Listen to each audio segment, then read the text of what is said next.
The conference room on the top floor of Navaro Holdings overlooked Manhattan's steel skyline. From the floor-to-ceiling windows, the city sparkled like it had been forged of glass and fire. Yet inside, the atmosphere was suffocatingly still. The only sound was the measured tick of the wall clock slicing through the silence cruelly. At the far end of the polished mahogany table, Celina Varo sat, with her head slightly lowered, her fingers twirling a silver pen between them, as if it were the only thing tethering her to sanity. She had dressed deliberately this morning, her hair gathered into a sleek bun, a white blouse tucked into a black pencil skirt. The outfit whispered of professionalism, control, and belonging in the same room as the board of directors, who had ruled over her family's empire for decades.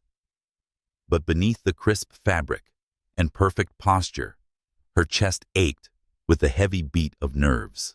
Her grandfather Armando Navaro had been dead for 6 months now, the titan who had built an empire from nothing. The man had been a ruthless businessman and a doting mentor in her childhood. She had known there would be a will and inheritance strings attached, perhaps, but never had she imagined that her heart would be reduced to a transaction. Miss Varo came the gravelly voice of Attorney Salcedo, the family's longtime legal counsel. The older man adjusted his glasses and flipped open a leather-bound folder. As per your grandfather's last testament. The word testament clawed at her skin. The pen stilled between her fingers. He has left you a trust fund of $100 million. Celina didn't flinch.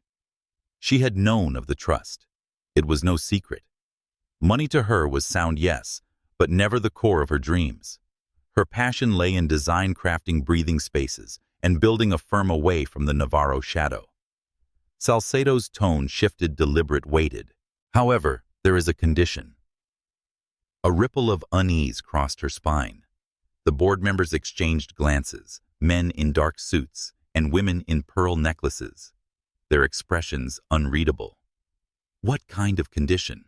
She asked, her voice steady, though her palm pressed hard against the table to keep it from trembling. The older man cleared his throat.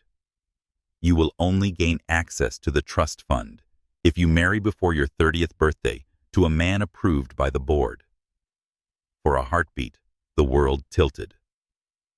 Her father, Ramon Navaro, chairman of the company, leaned forward in his seat, his face unreadable except for the flicker of control in his dark eyes. Beside him, her Aunt Margarita smirked like a vulture circling a wounded prey. It isn't such a complex request. Iha, Margarita cooed, her voice sticky sweet. You're 29.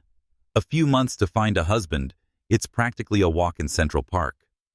Celina let out a laugh, sharp and humorless. So you've decided to invade my personal life now. My marriage is to be stamped and approved like a corporate merger. Her aunt chuckled, as if Celina had cracked a joke. Her father, however, did not. Don't misunderstand, Ramon said smoothly, though his voice held steel. Your grandfather wanted stability. The company must project a secure, respectable image. A married heir reassures shareholders. Celina closed her eyes briefly. She had inherited her grandfather's stubbornness, but never had she believed he would bind her future so tightly. To him, legacy was business. But she had thought naively that her heart was still her own. And if I refuse? She asked quietly. Attorney Salcedo's expression didn't flicker. Then the trust fund reverts to the company's charitable foundation. You would receive nothing. Nothing. She wasn't a gold digger. She didn't crave the money for luxury or vanity. But that trust fund was her ticket out. Out of the suffocating boardrooms. Out of her father's grip. Out into freedom she could build her own firm unshackled by the Navaro name.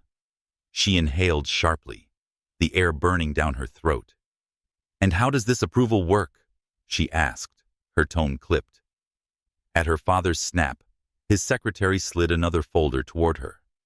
With reluctant fingers, Celina opened it only to find a catalog of men's profiles staring back at her. Names, photographs, resumes of heirs, CEOs, senators' sons. A curated menu of power. "You're joking." Her voice rose trembling with outrage. "A catalog of potential husbands." "This is no joke," Ramon replied flatly. "You have months to decide, or you lose everything." Her chair scraped harshly against the polished floor as she stood tossing the folder back onto the table. "Noted," she said coldly, though her voice quivered with barely veiled fury. "But if you think I'm choosing a man like I'm shopping off a menu, think again." Celina Attorney Salcedo began, but she was already striding toward the door. The hallway outside blasted her with cold air from the vents. She stopped momentarily, leaning against the wall, pressing her hand to her temple. Marry before 30. Approved by the board. Or lose everything. It was absurd. Cruel. And yet deep down, a sliver of fear gnawed at her. What if I can't fight this? What if I can't win? When she reached the lobby, her assistant Margot hurried over, offering her a coffee she had left earlier. "How was the meeting, ma'am?" Celina laughed brittly, taking the cup as if asked to pick a groom at a buffet table. Margot blinked. "What do you mean, I'll tell you later?" Celina brushed her off, her voice low and bitter. "Let's say my love life has been acquired in a hostile takeover."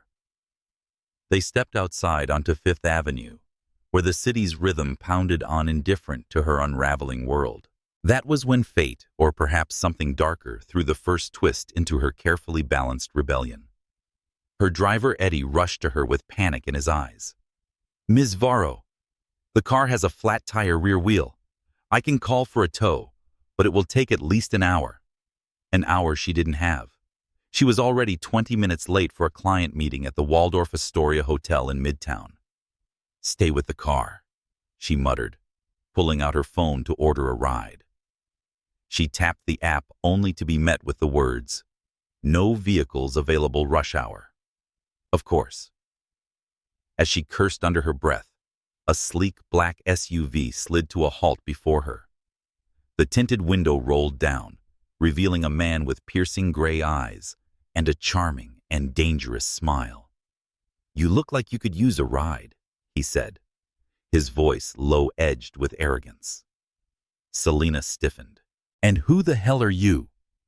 He leaned slightly forward, his features catching the golden evening light. Handsome, sculpted, carrying the kind of confidence only born of obscene wealth. Calyx de la Vega introduced himself smoothly. "And I know exactly who you are, Celina Varo." Her spine snapped straight. "How do you know my name?" His smile curved secretive, unsettling. "Let's say I was told our paths were bound to cross." Celina's jaw tightened. "Great. Another corporate stalker." "Well, congratulations," she snapped. "Our paths have officially crossed. Now, if you'll excuse me, the Waldorf Astoria, right?" His interruption sliced through her fury. "You're late for your pitch."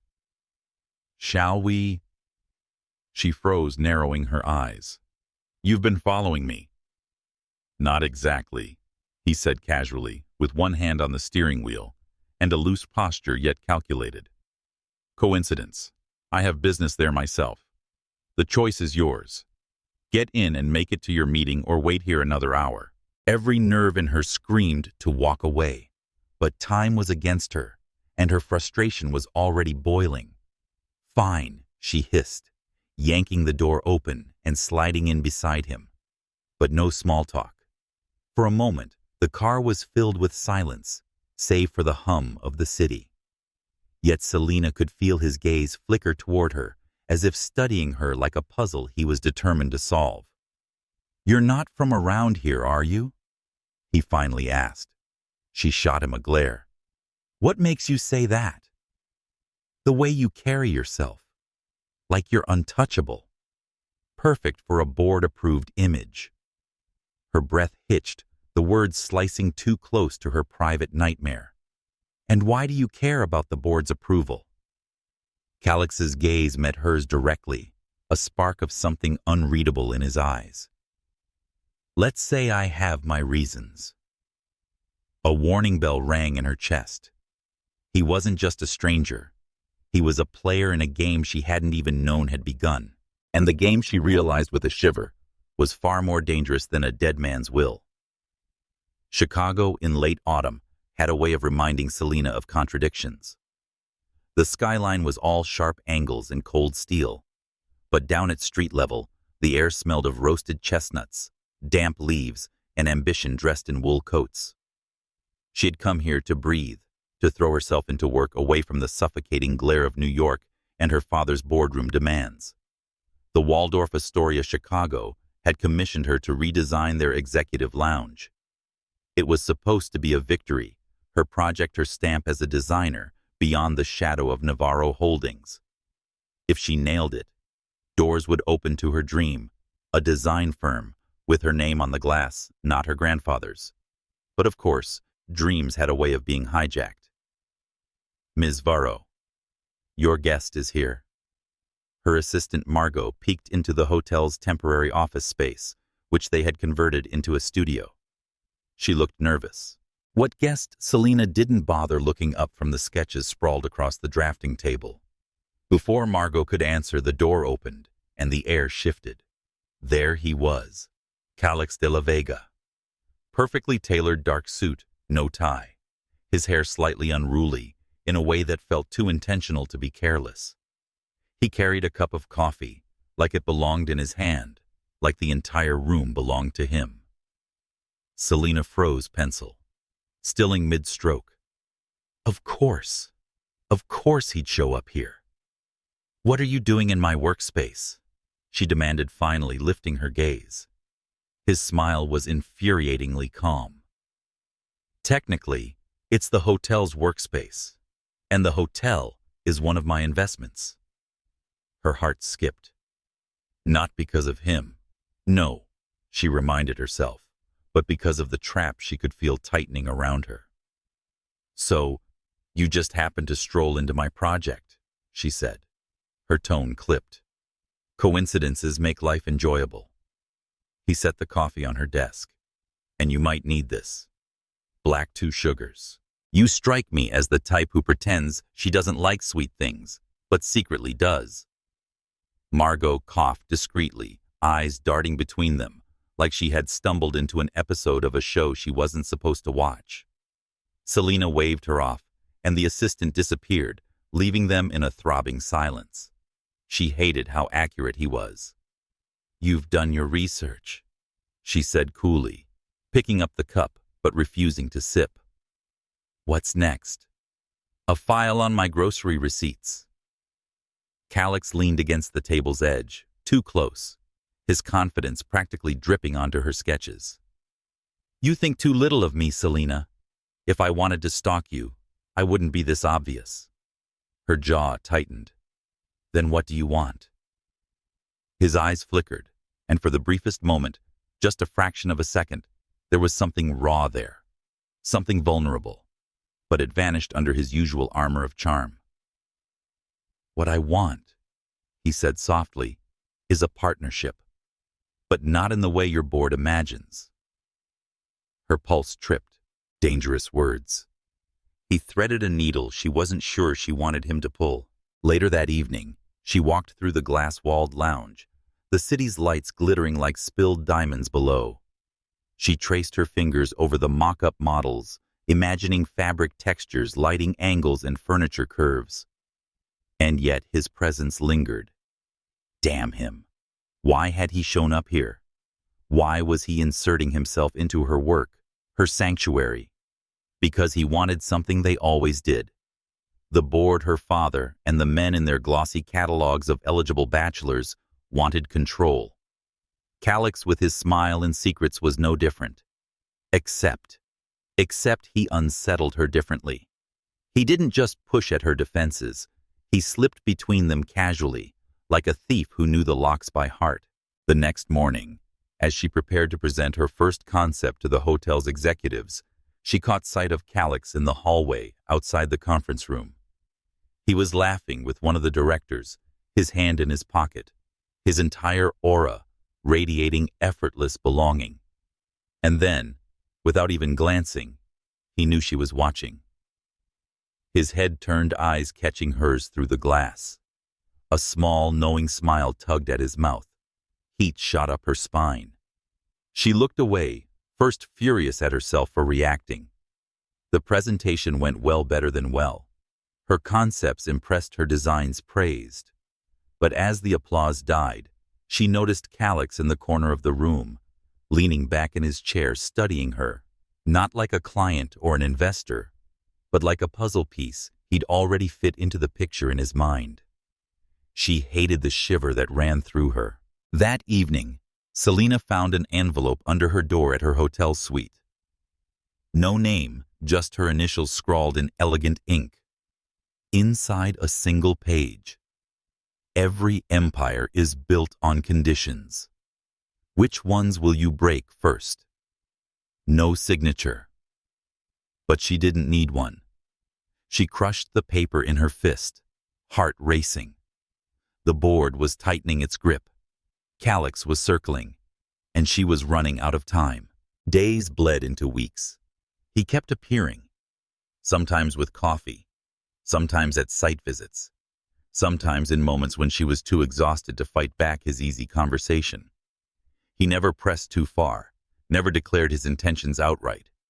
But he was there, steady, insistent, a presence she couldn't escape. And worse, she caught herself looking forward to it. One afternoon, he found her standing in the half-finished lounge, staring at the skyline. "You carry yourself like someone preparing for war," he said quietly. She didn't turn. "Maybe I am." His voice dropped. "Wars leave scars. Celina, don't let them make you forget what you're fighting for." When she finally faced him, his expression was unreadable, but his eyes, those damn eyes, looked like they knew too much. "What do you know about my battles?" she asked. His lips curved sadder this time, enough to recognize the cost. That night, she dreamed of chains made of glass, transparent, invisible, but heavy. When she tried to break them, the shards cut her hands until they bled. And standing in the shadows was Calyx, holding both the key and the lock.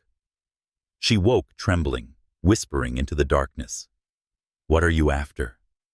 The city outside did not answer. Back in New York, Ramon called. His voice was ice. "The board is watching Celina. They like him. Don't ruin this." Her stomach dropped. Of course. Calyx had been presented, evaluated, and approved as a candidate on their catalog. Her father's tone sharpened. "Your grandfather was right. You need a partner with power. Calyx de la Vega is precisely that. Don't fight us on this." Her grip tightened around the phone. "And what if I don't want him? Then you'll lose everything. And him too, when he realizes you're nothing without the Navaro name." The line went dead. Celina stared at her reflection in the darkened window, rage and fear coiling together. She would not be their pawn. She swore it. But when Calyx showed up the next morning with coffee and that infuriating smile, part of her wondered if she was already halfway to checkmate. Twist endings weren't supposed to arrive in quiet moments, and yet as she stood in the half-finished lounge, sketches clutched in her hands, Calyx leaned close enough to feel his breath's warmth. "You're building spaces for other people," he murmured. "But who's building yours?"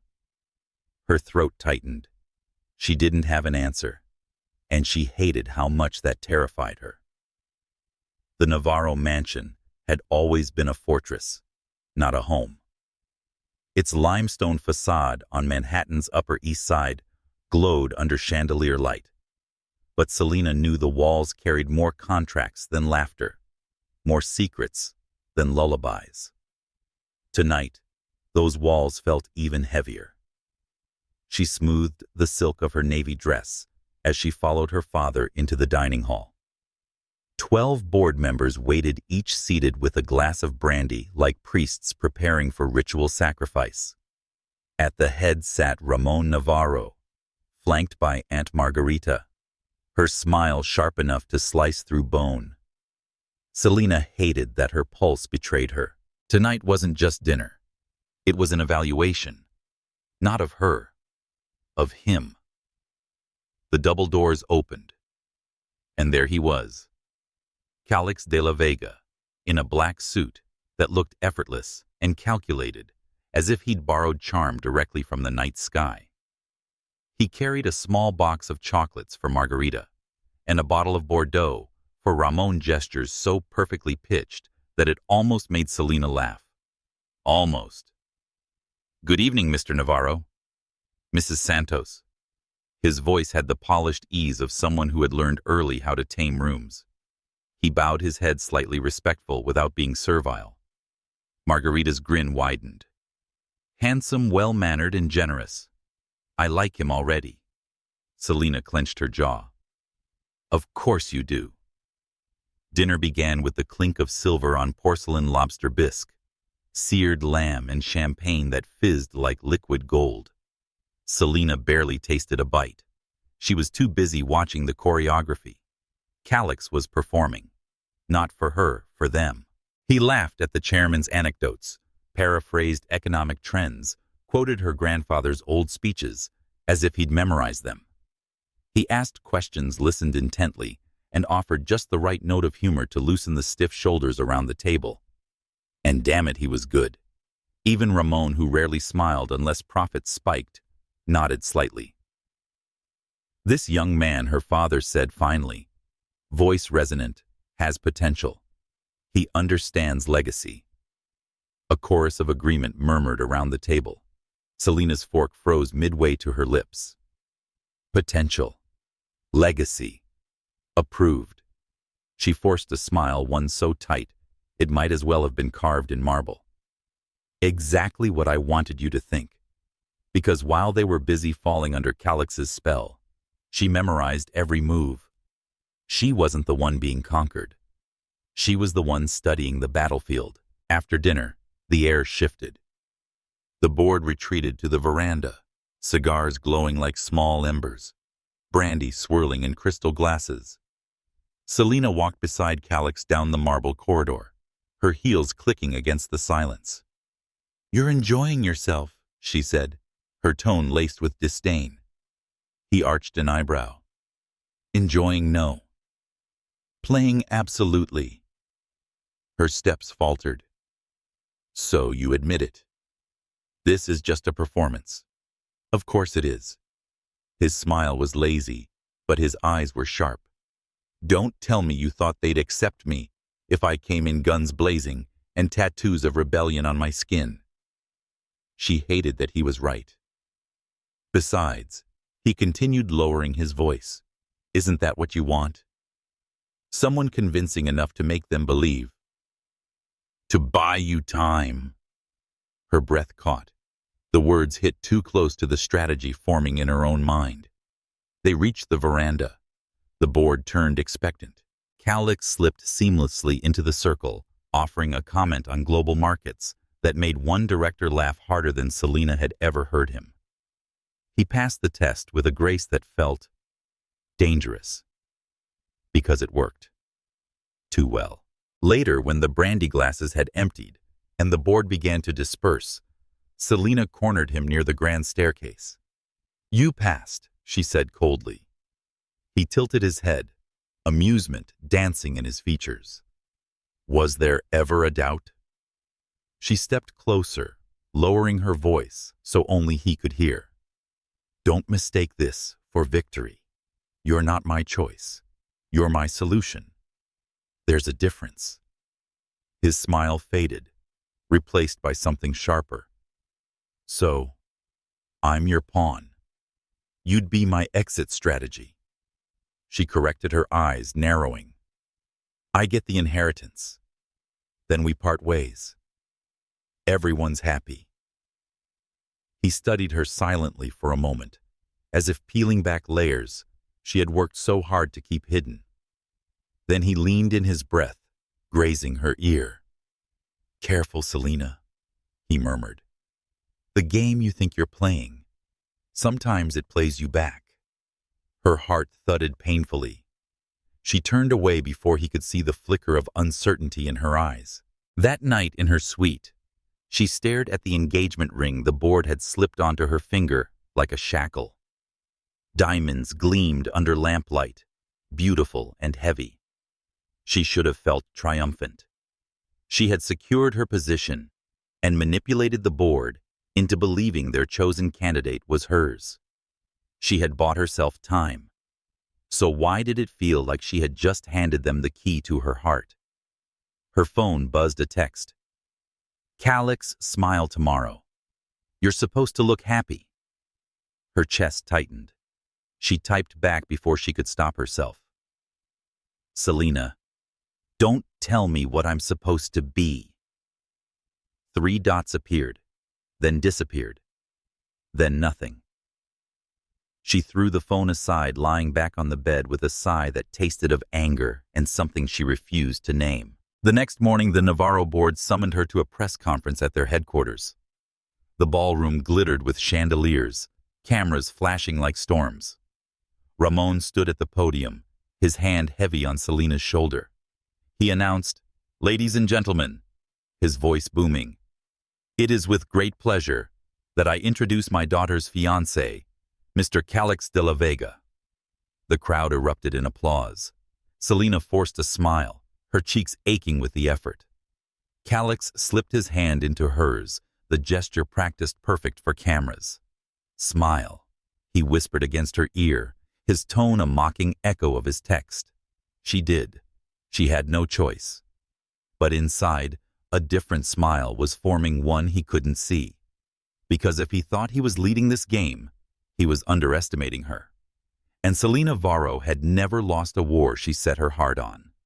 The ballroom at Navaro Holdings headquarters was a theater of illusions. Crystal chandeliers poured light onto rows of journalists, their cameras poised like rifles waiting for the first shot. The podium gleamed, the backdrop stamped with the Navaro crest legacy dressed as eternity. Celina stood at the edge of the stage, every muscle a coiled spring.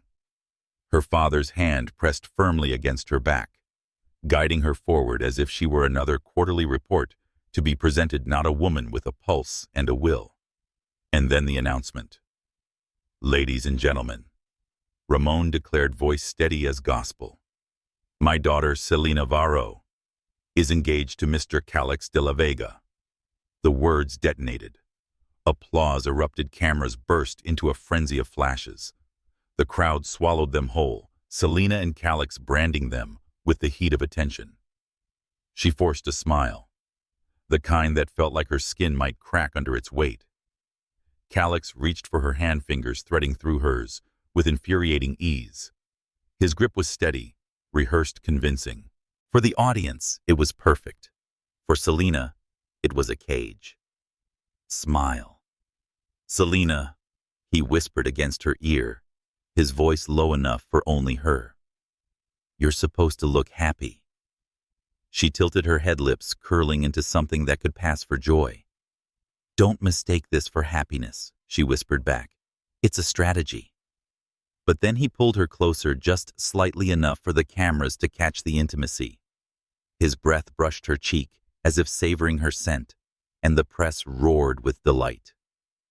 The fiction of love had begun. The Q&A session was inevitable. A journalist raised her hand, eyes bright with curiosity. "Mr. de la Vega, how did you propose?" Celina's chest tightened. They hadn't rehearsed this. They hadn't rehearsed anything. But Calyx didn't miss a beat. He leaned toward the microphone, his tone silky, his smile magnetic.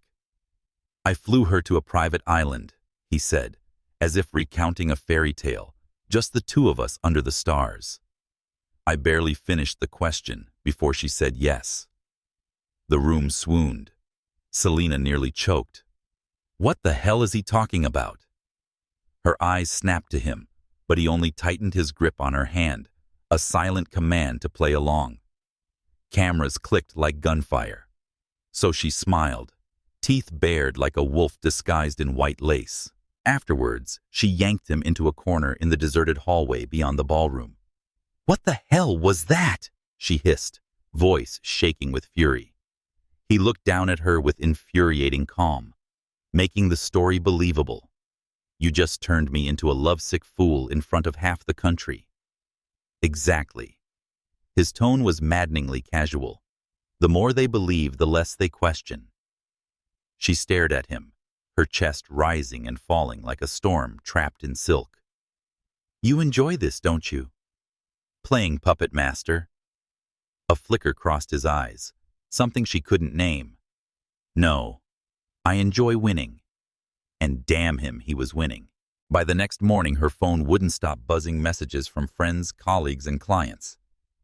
Congratulations flooded in bouquets piled up at her office, and chocolates and champagne bottles cluttered her suite. "You don't look like someone who just got engaged," Margot observed, setting down a latte on Celina's desk. "I'm not engaged," Celina muttered, flipping through design drafts without seeing a single line. Margot raised an eyebrow. "Tell that to the New York Times. Or Vogue. Or CNN." Celina groaned, burying her face in her hands. Calyx hadn't just hijacked her narrative. He'd branded it. Their love story was now a headline, a trending hashtag, a spectacle. And yet the worst part wasn't the press. It was the way her chest tightened when she saw his face in those photographs. The way her pulse betrayed her when she remembered his whispered smile. This wasn't supposed to feel real. That evening, her phone rang. "Dinner tonight," his voice commanded my treat. "Wear something formal." She almost laughed. "Are you serious? Haven't you humiliated me enough?" "Just show up," he said and hung up. The restaurant was high above the city, a rooftop garden with fairy lights twinkling like constellations. Celina arrived in a black sheath dress sharp as a blade, her expression colder than the November wind. She expected him alone. He wasn't. Two men sat at the table, Navaro shareholders, titans of industry, with hands that had built empires and crushed rivals. "Gentleman," Calyx said smoothly, rising as Celina approached. "Allow me to introduce my fiancé." The word lodged in her throat like glass. The men smiled warmly, delighted, convinced. Over dinner, Calyx painted a portrait of partnership that was so flawless that it made Celina's skin crawl. He spoke of supporting her design career, shared visions, and love that transcended business. Every sentence was crafted, every glance rehearsed, and the men believed him entirely. She watched half horror, half mesmerized. Because Calyx wasn't just winning approval. He was rewriting history in real time. Afterwards, on the quiet walk to the parking garage, she couldn't hold back. "Why are you doing this?" she demanded, her heels striking the concrete. "The board already approved you. You don't need to keep performing." He stopped, turning to her. His face was shadowed, his voice stripped of charm. "Because I'm not here to help you get your inheritance." Something cold slid down her spine. "Then, what the hell are you here for?" His eyes met hers, steady and unreadable. "I have my own reasons, and when the time comes, you'll understand." She stared at him, heart pounding, but he turned away before she could demand more. Back in her suite, she stared at the engagement ring again that night. The diamond sparkled cruelly, a symbol of lies wrapped in gold. She touched it lightly, as if it might burn her skin. Her chest ached with confusion. She wanted to hate him. She should hate him. But the truth whispered in the shadows somewhere between the performance and the lies. He was slipping past her defenses. And that was more dangerous than any boardroom. The next day, Calyx appeared at her office unannounced, with a cup of coffee in one hand and that infuriating smile in place. "You're relentless," she muttered, snatching the cup. "Persistent," he corrected. "Relentless is for enemies. I'm on your side." "Are you?" she asked softly. For a moment his smile faltered. Then he placed a hand over hers, steady and warm. You'll find out. Her breath hitched, and she realized with terrifying clarity that the fiction of love was starting to feel like truth. It began with a downpour, the kind of New York rain that arrived without apology, sharp, sudden, merciless. Celina had just left her office, arms full of rolled sketches, when the sky split open. She ducked under the awning, muttering curses, debating whether to sacrifice her suede heels to the puddles. And then, as if summoned, he was there. Calyx. Umbrella in hand, coat collar, turned up hair, dampened into something disheveled that looked criminally deliberate. He said, "You'll ruin the sketches," so he stepped closer and extended the umbrella to cover them both. Her throat tightened. She wanted to snap back and remand him. She hadn't asked for rescue. But the scent of rain and his cologne tangled, and suddenly the world shrank to the fragile circle of dry space they shared beneath that umbrella. They walked together in silence, the rain drumming its applause around them. "Careful," he murmured when she slipped slightly on the wet curb. His hand brushed her arm, steadying her. Just a touch. Barely there. But the jolt it sent through her chest lingered far longer than it should have. Days later, she found herself in an entirely different storm. Street vendors along the San Francisco Baywalk were hawking skewers of fish balls, sizzling hot dogs, and fried everything. The air was salt, grease, and laughter. "This is ridiculous," she muttered as Calyx handed her a paper plate. "I don't do street food." "Correction," he said, spearing a fishball with casual precision. "You haven't done street food yet." He offered it to her, eyebrow raised. Challenge and amusement in one gesture. She should have refused.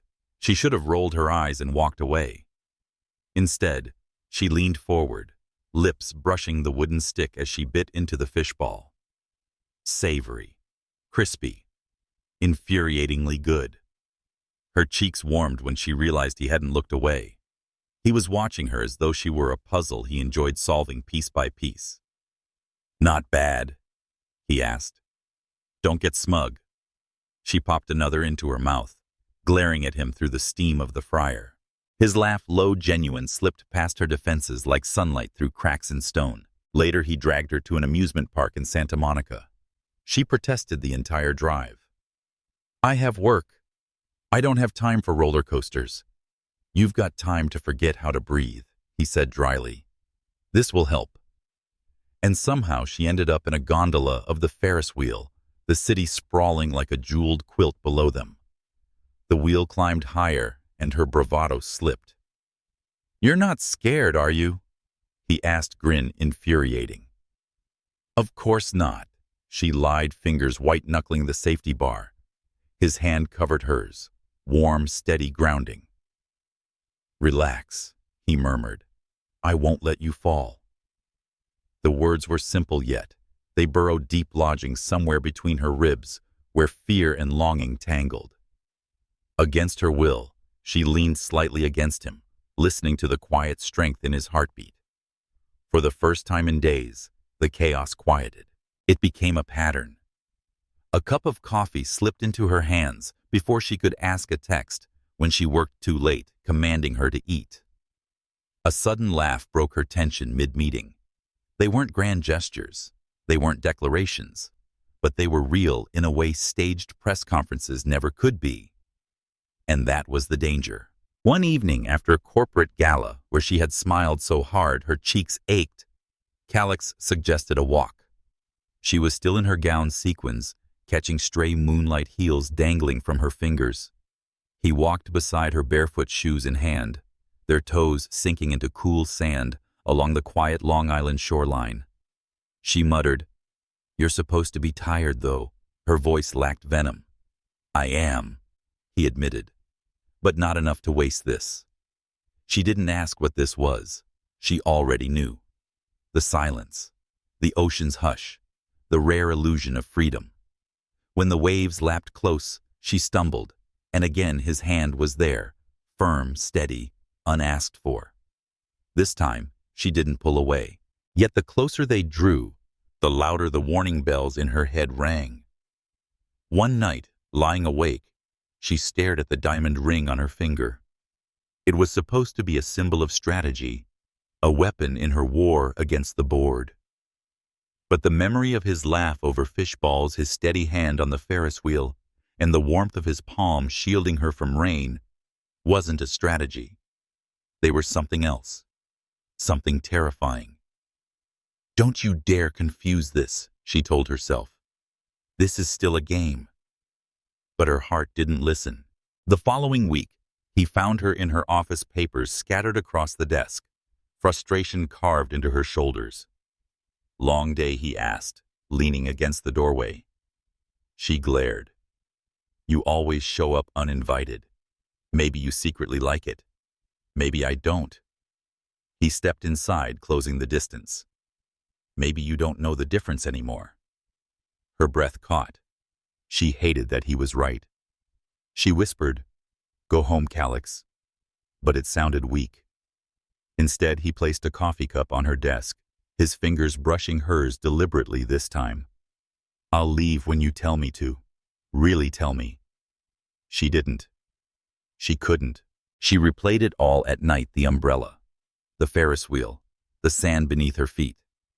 Moments that should have been harmless, but weren't, because the lines were blurring. And Celina knew with a sharp twist of fear that once those lines vanished, there would be no going back. The final straw came unexpectedly. It was late. She was in a small coffee shop near her office, exhaustion written into every line of her face. Calyx sat across from her, not speaking, just watching. "You've been quiet all day," he said finally. She gave a faint smile, thinking. About what? Nothing important. But that wasn't true. She was thinking about how she had sworn never to let this happen. She had promised herself she would never confuse fiction with truth, how she had built walls so carefully, only to feel them crumbling under the weight of his steady, unrelenting presence. She stared at the ring again, its cruel sparkle mocking her. It was supposed to be fake, temporary, strategic, and yet for the first time she wanted it to be real. That terrified her more than any boardroom ultimatum ever could. That night, lying in bed, she whispered into the dark, "I don't want this to be fake anymore." The words hung in the air, unheard by anyone but herself. But she knew. The game was over, and her heart had already chosen its side. The corridors of Navaro Holdings were not designed for secrets, yet they had a way of trapping them: long marble floors, cold as ice. Doors heavy enough to silence confessions, paintings of dead men staring down like silent jurors. Celina had come only to drop off documents. She wasn't supposed to linger. She wasn't supposed to hear anything at all. But the conference room door was ajar just enough, and voices spilled out. She paused, breath caught in her throat. He agreed. Attorney Salcedo said, his tone low but clear. After initial resistance, Mr. de la Vega accepted the arrangement. Celina's blood iced. Another voice chimed in. "Aunt Margarita, sweet venomous, we offered an incentive, a seat at the table, a stronger position for his failing company. And he played his part well, didn't he? Look at Celina now falling right into place." A ripple of laughter followed. Male voices, smug, satisfied. "She trusts him," another said. "Genuinely. Which means we've succeeded. Soon we'll have her compliance and the leverage we need for expansion." Celina's grip on the folder tightened until the cardboard bent. Her pulse roared in her ears. She took a step back, shoes clicking too loudly on the marble. No, not him, not Calyx. But the words lingered sharp as blades. He agreed. She stumbled away before the silence inside could break her further. By the time she reached the elevator, her hands were trembling. She jabbed at the button, her reflection in the brass panel staring back like a stranger. Eyes wide, lips, pale betrayal etched into every line. He agreed. He knew. He chose this. The elevator doors closed. She exhaled shakily, but the air felt like smoke in her lungs. The city lights blurred into streaks as her cab returned to the penthouse that night. Inside the apartment was quiet, warm, and deceptively domestic. Calyx sat in the living room, sleeves rolled up with a glass of whiskey. When he looked up, his eyes softened. "You're home." The words broke her. "Don't?" She snapped, her voice cutting sharper than she intended. His brows knit. "Celina, please answer me." She stepped forward, her heels clicking like accusations. "And don't you dare lie." He set the glass down slowly, like a man preparing for battle. "What did you hear?" Her throat burned. "Enough. I heard them. The board, Margarita, Salcedo. They said you agreed." She gestured wildly between them, that this was part of the deal. Incentives, power, position. "Tell me it isn't true." For once, Calyx didn't mask his reaction. His face tightened, guilt flashing across his eyes like lightning. Celina's heart cracked. "Oh my God," she whispered, staggering back. "It's true, Celina." He rose quickly, reaching for her, but she flinched away. "Please don't touch me." Her voice trembled, fury and heartbreak colliding. "Was any of it real? The coffee, the rain, the Ferris wheel? How you looked at me, was it all scripted?" He swallowed hard. "Not all of it." Her laugh was bitter, hollow. "Not all of it." How generous. Calyx raised his voice for the first time since she'd met him. "I said no at first." He shouted, his fists clenched. "Twice I refused. But they kept coming back. They raised the stakes. And my family. Don't you dare make this about your family." She cut in, her chest heaving. "Don't you dare pretend you didn't have a choice." His jaw tightened. "You think I had one? You don't know what the De La Vega group is facing, my father's debts. The investors are pulling out. We were drowning, Celina. Drowning. And your family threw me a rope, even if it was tied into a noose." Her eyes stung. "So you sold me out. My heart. My trust. All for your precious company." "I sold myself," he said hoarsely. "I told myself I could survive it, that it was just a transaction. But you—" His voice broke raw, unguarded, were the part I didn't plan for. Her vision blurred, tears threatening, but refusing to fall. "No. You don't get to say that. You don't get to claim feelings now. You made me believe Calyx. You made me want this to be real.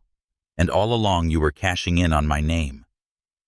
Her voice cracked on the last word. Silence swelled between them. Heavy. Suffocating. Finally, she whispered, "I can't stay here."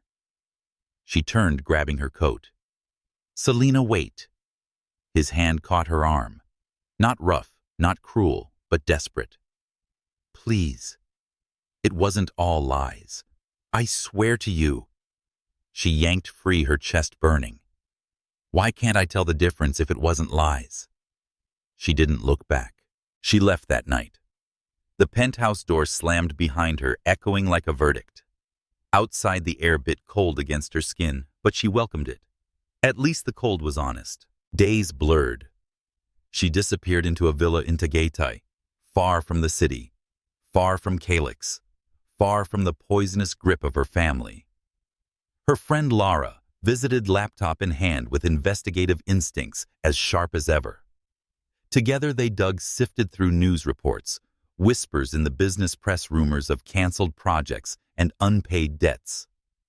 "It's true," Lara finally said, sighing heavily. "De La Vega Group is collapsing." He wasn't lying about that. Celina pressed a hand to her chest, as if trying to quiet the storm inside. Truth. Lies. Survival. Love. Where did one end and the other begin? Her heart ached with betrayal, but a crueler ache pulsed beneath it, longing. Because even in anger, Even in exile, she missed him. One evening, staring at the mist rolling across the hills, she whispered to herself, "What hurts more, loving a man who betrayed me, or admitting that maybe he betrayed me because he had no choice?"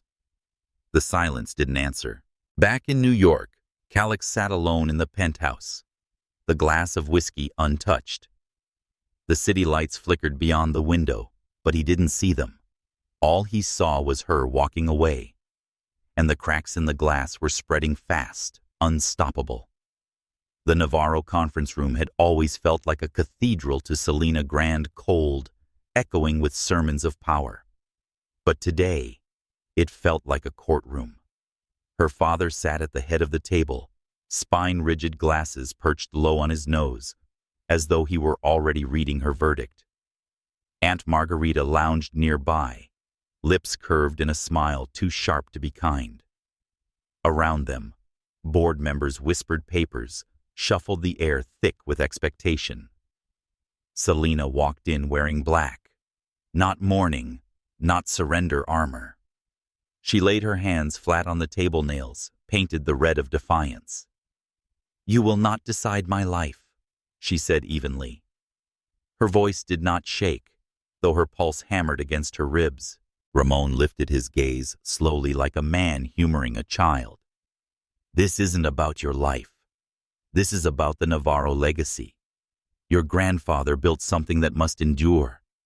My grandfather built something out of vision she shot back. You're tearing it down with control." Margarita's laugh rang out.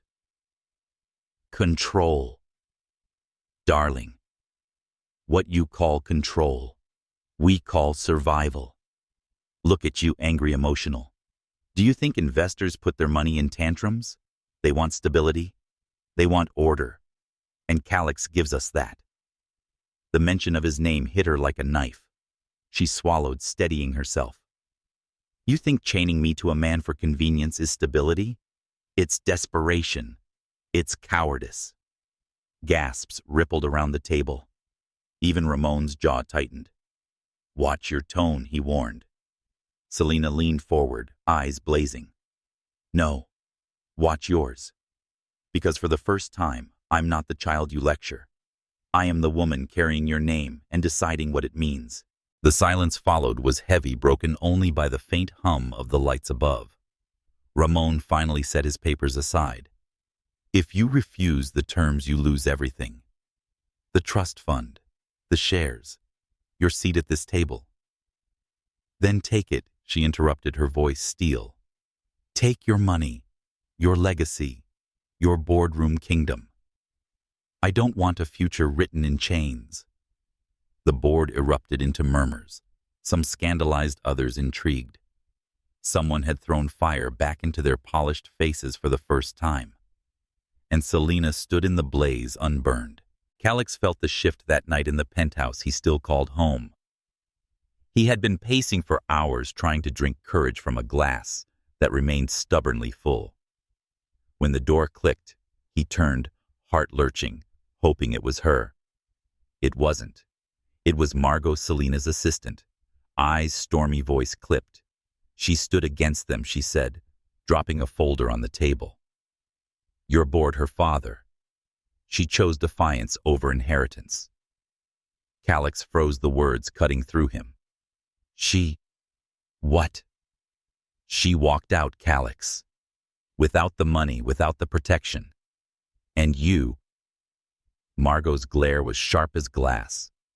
"You're still sitting here, waiting for the board to decide who you are." He bristled. "Is it that simple?" "I think it was simple for her," Margot shot back. "She chose herself. She chose freedom. What the hell are you choosing?" The question lingered long after she left. Days passed. The press spun their own narrative.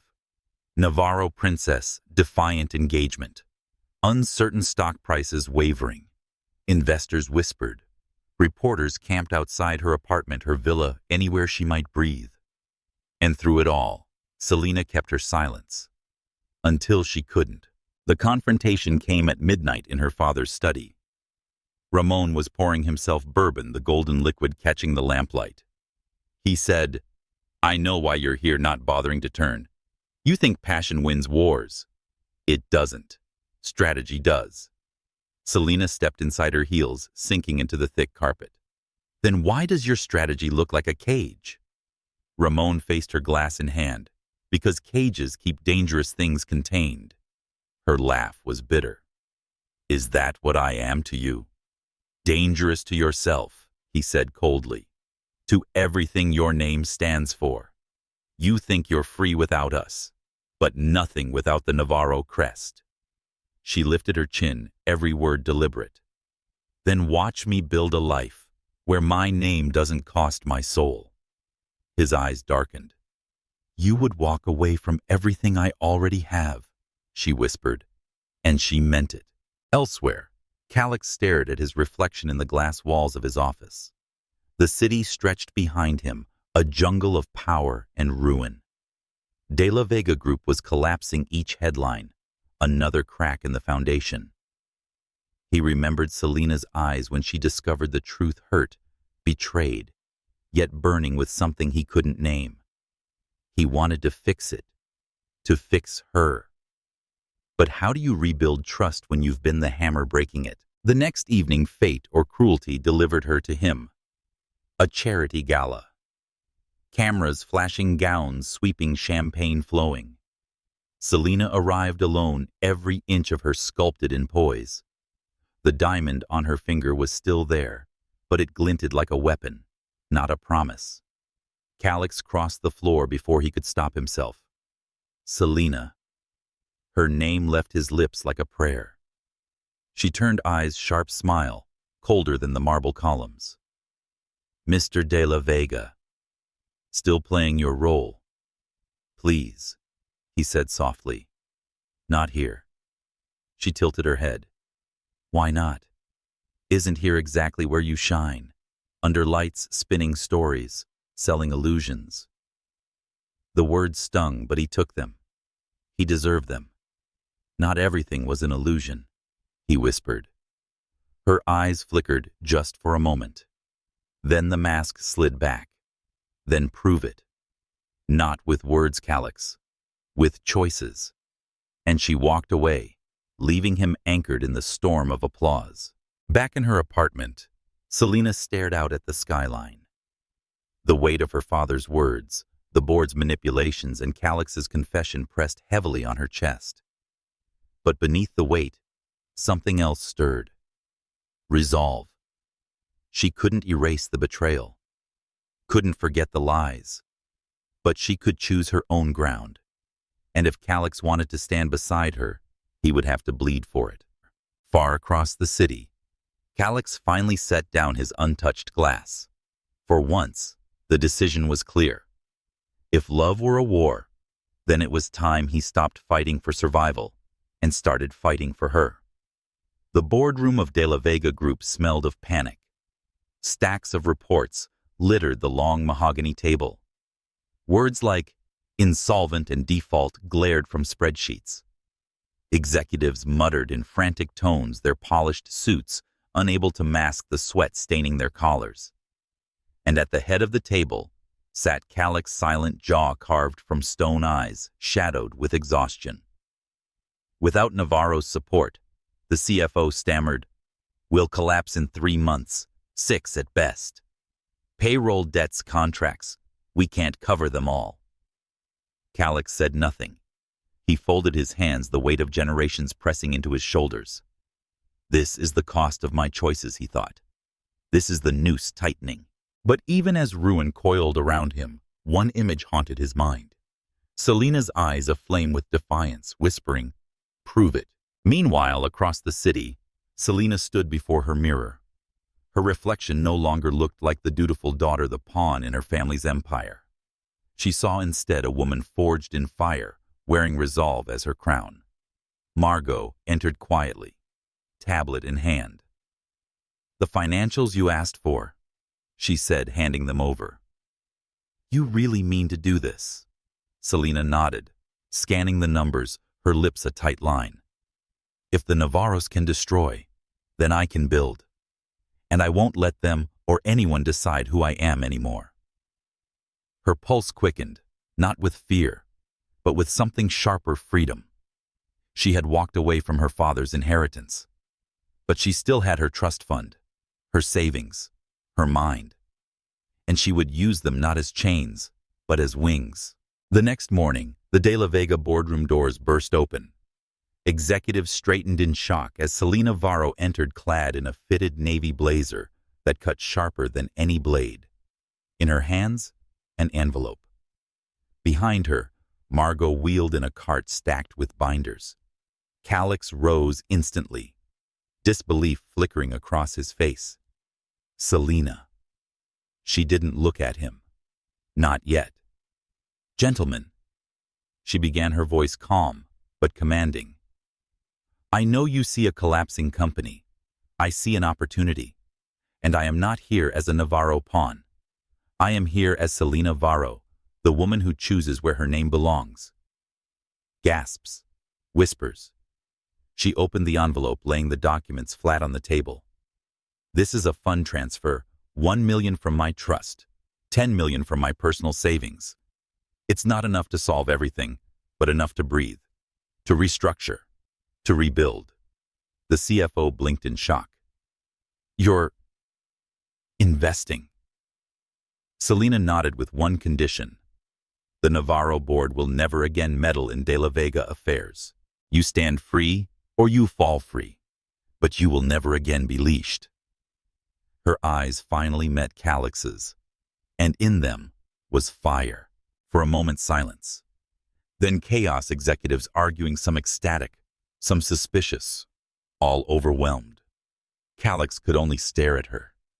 She chose me, not them, me. But the triumph in his chest was shadowed by guilt, because she shouldn't have had to bleed for his mistakes. He pushed back his chair, standing tall. If this money comes, it will not be wasted, he declared. De La Vega Group will rise without Navaro strings. But hear this. His gaze swept the room. I would rather burn this company to ash than let another woman pay the price for our cowardice. Celina's breath caught. For the first time, he wasn't speaking as a strategist.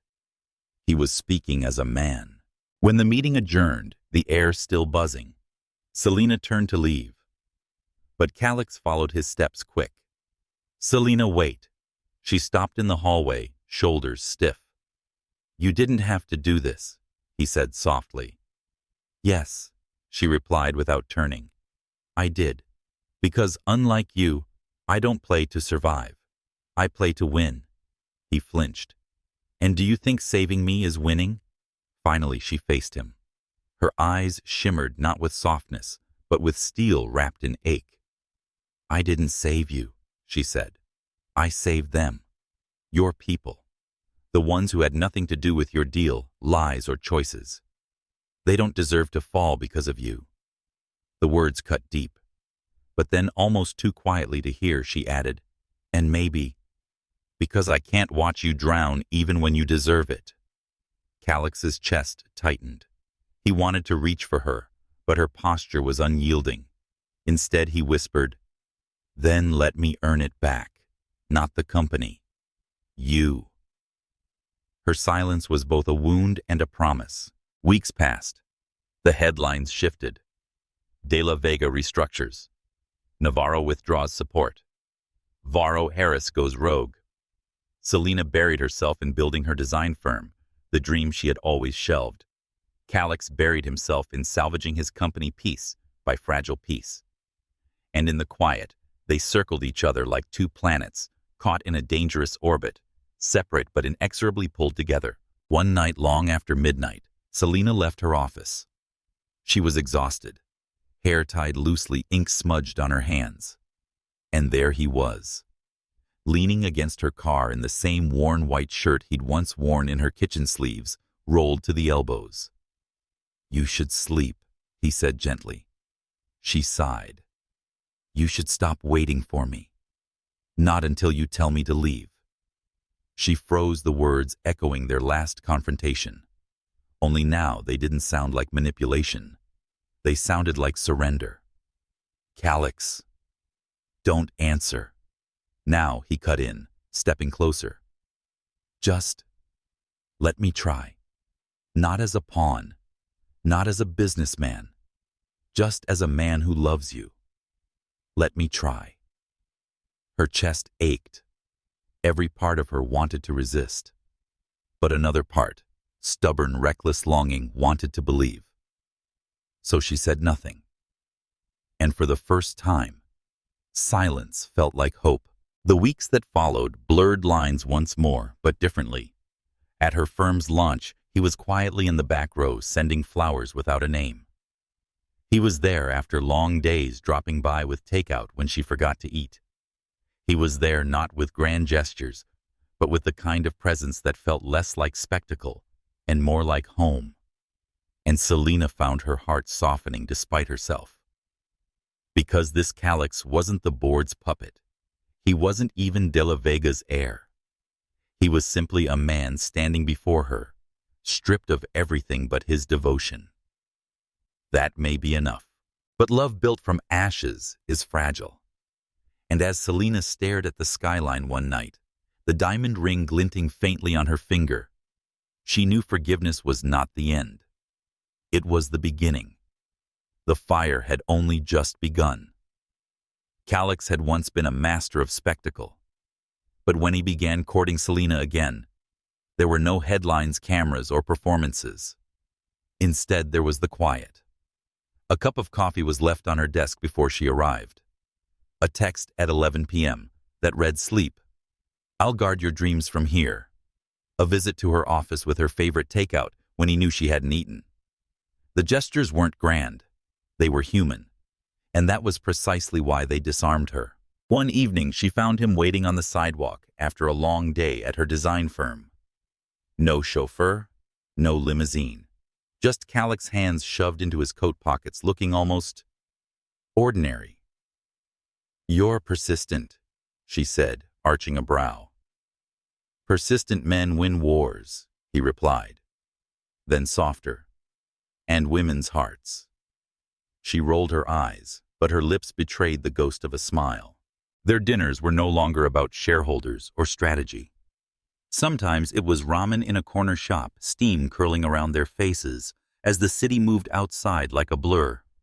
Sometimes it was street food on the pier, laughter spilling between them as seagulls circled hungrily above. Once, it was nothing but black coffee and a late-night walk through Central Park. The moonlight caught in her curls, and he thought, if I died right now, this would be enough. But he didn't say it. Not yet. Celina, for her part, tried to hold her walls. She told herself this was temporary, that her heart was smarter now, sharper.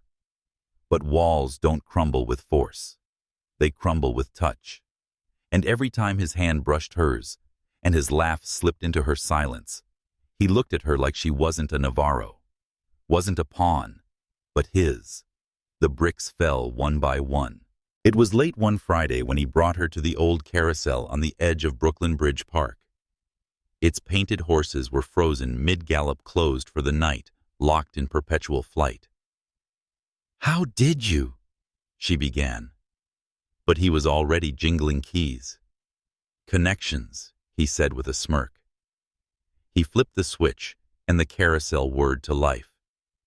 Lights blinked awake, music played softly and tinny, and the horses gleamed in motion.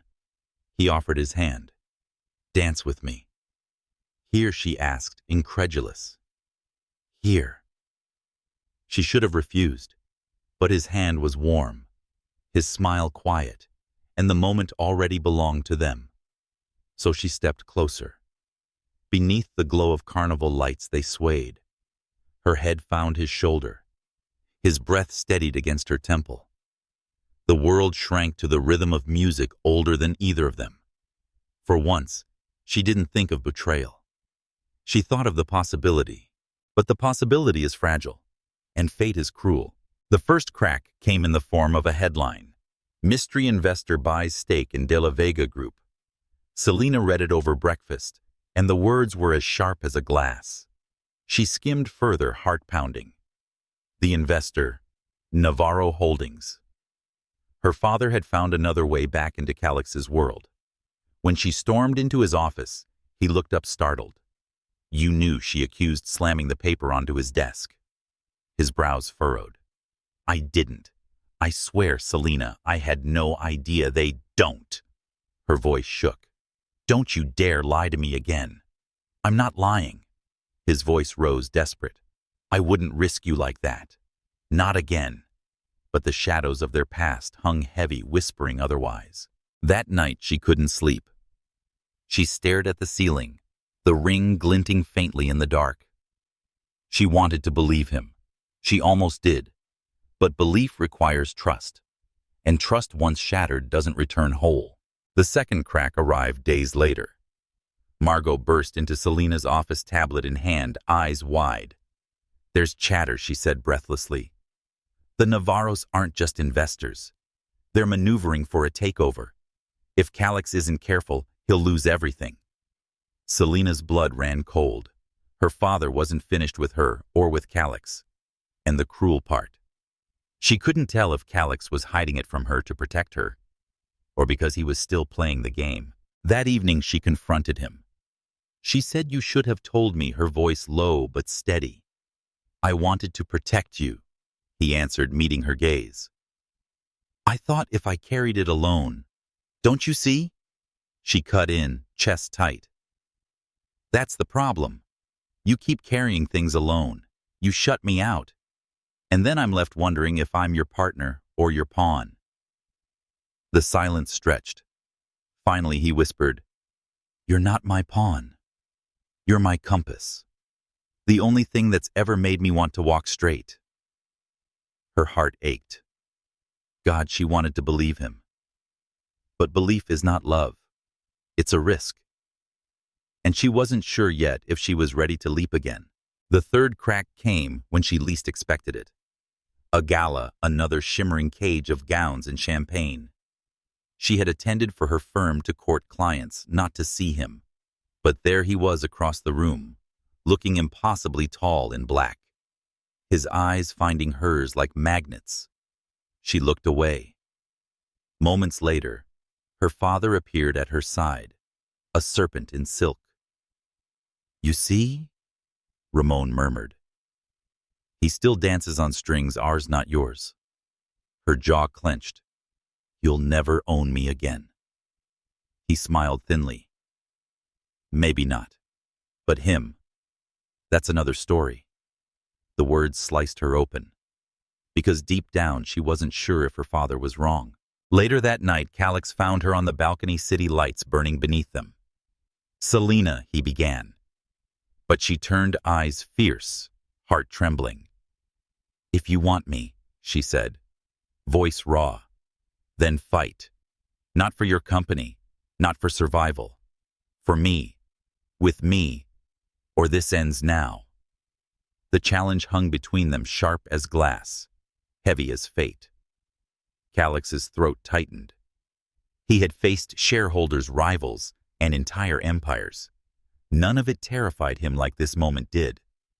But he knew one thing. This was the war worth bleeding for. And for the first time, Celina saw it in his eyes, not the strategist heir or man clawing for survival, but simply Calyx, a man who loved her, a man ready to burn for her. Yet as the city hummed below, one truth lingered, cruel and inevitable. Love may begin in fire, but fire untamed consumes. And the real test was only beginning. The storm didn't come from the sky. It came from the boardrooms.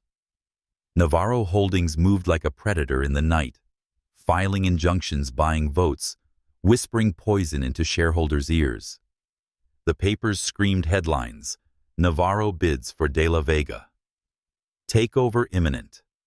And at the center of it all, two names collided, one written in blood, the other in betrayal.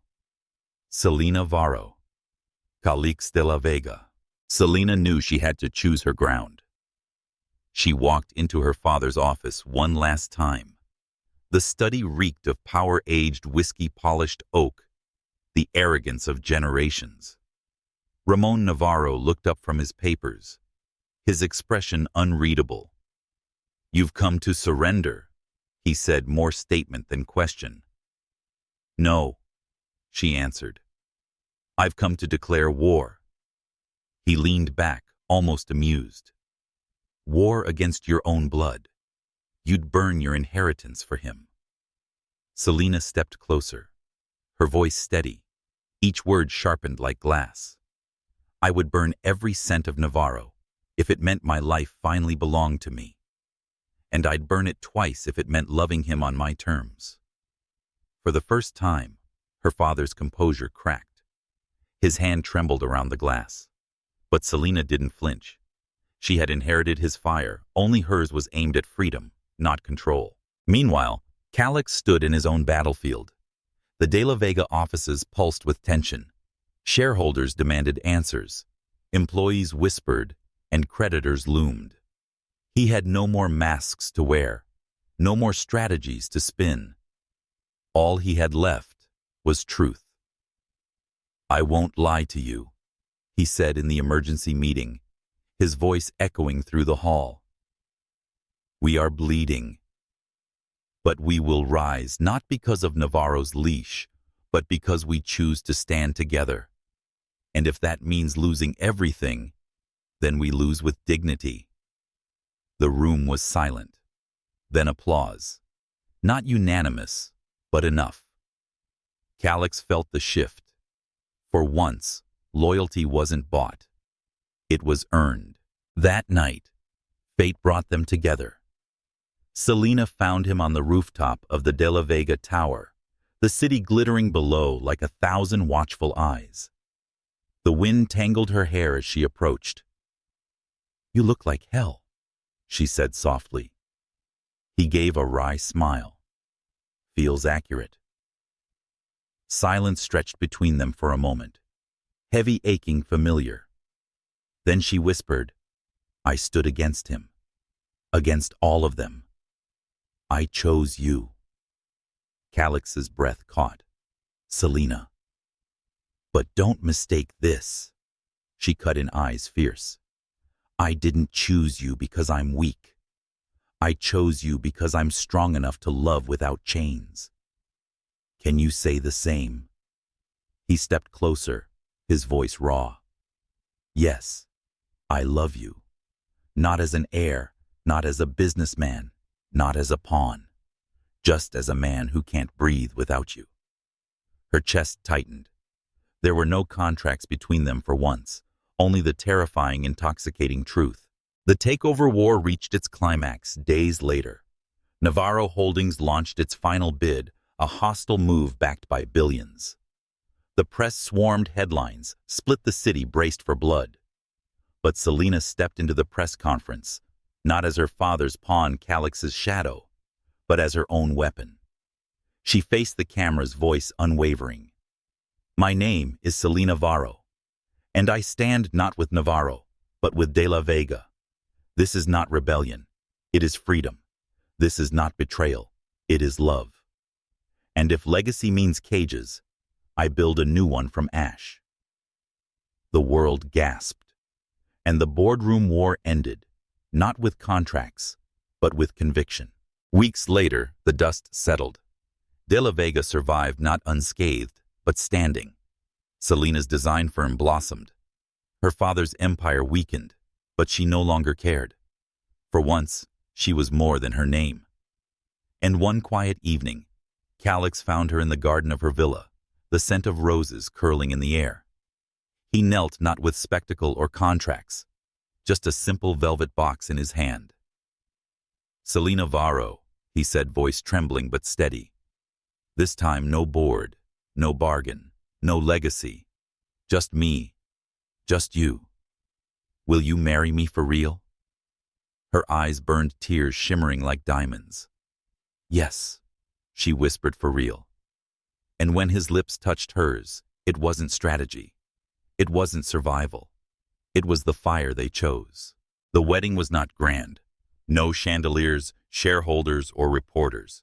Just family they trusted, friends who loved them, and vows whispered under an open sky. I do, she said, her voice breaking into joy. I do. he answered, steady as sunrise. And when the kiss sealed their promise, it wasn't the beginning of a game. It was the end of one and the start of everything else. Months later, Celina stood in her firm's new office, sunlight spilling across the floor. Behind her, Calyx wrapped his arms around her waist, kissing her temple. "Still think love is a business transaction?" he teased softly. She smiled, leaning into him. "No, it's the only risk worth taking." And as the city roared outside, they stood together not as pawns, heirs, or symbols, but as two souls who had burned through lies, betrayal, and fire, and chosen love anyway. Dear reader, if this story moved you, don't let it end here. Share it. Talk about it. Imagine yourself in the fire of love and power. Would you choose freedom? Would you choose love? Follow along. Stay with us, and let's keep building stories that remind us, even in betrayal, love can be reborn, fierce, fragile, and real.